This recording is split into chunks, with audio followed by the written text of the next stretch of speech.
Dans cet exercice tombé au bac en 2022 et que vous pouvez télécharger gratuitement en suivant le lien qui se trouve en description, on nous propose de travailler sur un titrage pH métrique. Au cours de cette vidéo, on va se focaliser sur la partie A de l'exercice, dont le but est de retrouver le titre d'un vinaigre.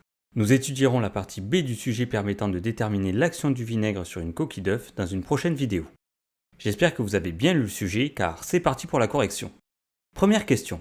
On demande dans un premier temps de tracer le diagramme de prédominance du couple acide éthanoïque ion éthanoate dont le pKa est fourni dans les données de l'énoncé. Pour répondre, on commence par tracer un axe horizontal représentant le pH. On fait apparaître les valeurs extrêmes de notre échelle qui sont le 0 et le pKe qui vaut 14 à 25 degrés Celsius, puis on ajoute sur cet axe le pKa du couple acide éthanoïque ion éthanoate. Pour une valeur de pH inférieure au pKa, donc à 4,8 ici, c'est la forme acide qui prédomine, donc l'acide éthanoïque de formule chimique CH3COOH. Alors que pour un pH supérieur au pKa, c'est la forme basique, donc l'ion éthanoate CH3COO- qui prédomine dans la solution. Dans la deuxième partie de la question, on nous demande d'indiquer quelle espèce prédomine dans la solution de vinaigre. Le pH du vinaigre vaut 3, comme indiqué dans l'énoncé. Donc, comme cette valeur est inférieure au pKa, alors l'acide éthanoïque prédomine sur l'ion éthanoate dans la solution étudiée. Deuxième question. On nous demande de faire un schéma annoté du montage expérimental nécessaire à la mise en œuvre du titrage. Comme il s'agit d'un titrage pH métrique, il ne faut pas oublier de représenter le pH mètre muni de sa sonde et de légender toutes les autres pièces indispensables à la réalisation de ce titrage, telles que la burette graduée, l'agitateur magnétique, la potence, le bécher et le barreau aimanté. Il est indiqué dans l'énoncé qu'on réalise un titrage avec suivi pH métrique d'un volume de vinaigre noté V vinaigre égal à 5,0 ml par une solution de soude Na+, plus HO-. Petite astuce, pour savoir quelle solution se trouve dans le bécher et dans la burette graduée, commencez par repérer le mot par dans la phrase. La solution qui se trouve avant est celle contenue dans le bécher. Dans notre cas, il s'agit du vinaigre. Celle qui se trouve après par est contenue dans la burette graduée. Il s'agit ici de la soude. On vous conseille de noter toutes les données disponibles directement sur le schéma car cela va vous aider plus tard pour les calculs. D'ailleurs, on s'aperçoit qu'on ne nous fournit pas la valeur de la concentration en acide éthanoïque, ce qui est normal puisque c'est le but de l'exercice. À la troisième question du sujet, on nous demande d'écrire la réaction support du titrage qui a lieu entre la solution de soude et le vinaigre. Pensez à regarder les données de l'énoncé. On nous donne les deux couples acido-basiques mis en jeu dans la réaction. Je vous rappelle qu'une réaction acido-basique fait toujours réagir l'acide d'un couple avec la base de l'autre couple. Le vinaigre étant composé d'acide éthanoïque de formule CH3COOH, il va réagir avec les ions HO- contenus dans la soude pour former la base conjuguée du premier couple, c'est-à-dire les ions éthanoates de formule CH3COO- et l'acide conjugué du deuxième couple, c'est-à-dire l'eau de formule H2O. Ici, la réaction est déjà équilibrée.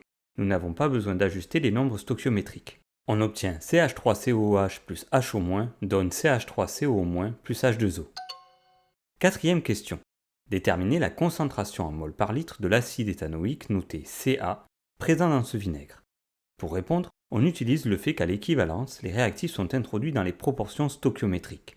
Or, on voit sur l'équation du titrage que les nombres stoichiométriques des deux réactifs sont égaux à 1. On a donc égalité entre les quantités de matière des deux réactifs à l'équivalence, celle initiale pour l'acide éthanoïque et celle versée à l'aide de la burette pour les ions HO-. La quantité de matière se calcule en faisant la multiplication de la concentration par le volume de la solution. Donc on remplace dans la formule. On fait passer le volume du vinaigre de l'autre côté de l'égalité afin d'isoler la concentration en acide éthanoïque de la solution de vinaigre. On remplace par les valeurs numériques qui sont notées sur notre schéma. Il est inutile ici de convertir les volumes en litres puisqu'ils sont tous les deux en millilitres, au numérateur et au dénominateur.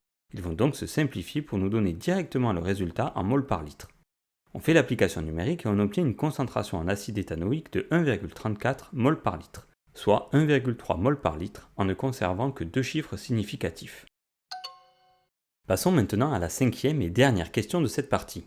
On nous demande de vérifier que le titre de ce vinaigre est bien de 8 degrés tout en détaillant notre raisonnement. Tout d'abord, il faut chercher dans l'énoncé à quoi correspond le degré d'un vinaigre. La réponse se trouve dans les données où il est précisé que le titre d'un vinaigre est donné en degrés et que 1 degré correspond à 1 g d'acide éthanoïque pur pour 100 g de vinaigre. Il va donc falloir calculer la masse d'acide éthanoïque pour une masse de 100 g de vinaigre. Cette question n'est pas simple. D'ailleurs, il est précisé dans l'énoncé que pour répondre à cette question, le candidat est invité à prendre des initiatives et à présenter la démarche suivie, même si elle n'a pas abouti. En gros, vous pouvez obtenir des points même si vous n'allez pas au bout.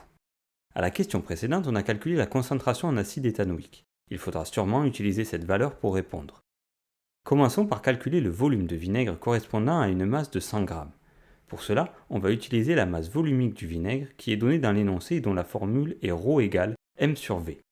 Pour isoler le volume V, il suffit d'intervertir ρ et V. On remplace par les valeurs numériques et on obtient 9,90 x 10-2 litres, soit 99 ml si on fait la conversion.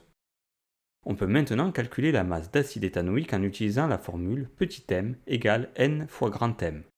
Or, comme n égale c fois v, on obtient que la masse petit m est égale à Ca fois v fois grand M, avec grand M la masse molaire moléculaire de l'acide éthanoïque.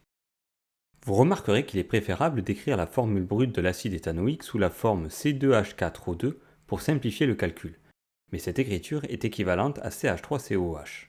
Comme les masses molaires atomiques sont données dans l'énoncé, on remplace par les valeurs numériques et on obtient une masse de 7,96 g, ce qui correspond à un vinaigre dont le degré est égal à 7,96 degrés. Cette valeur est très proche des 8 degrés annoncés. Voilà, la correction de cette première partie d'exercice tombée au bac est terminée. J'espère qu'elle va vous aider dans votre préparation. A bientôt pour la suite de la correction.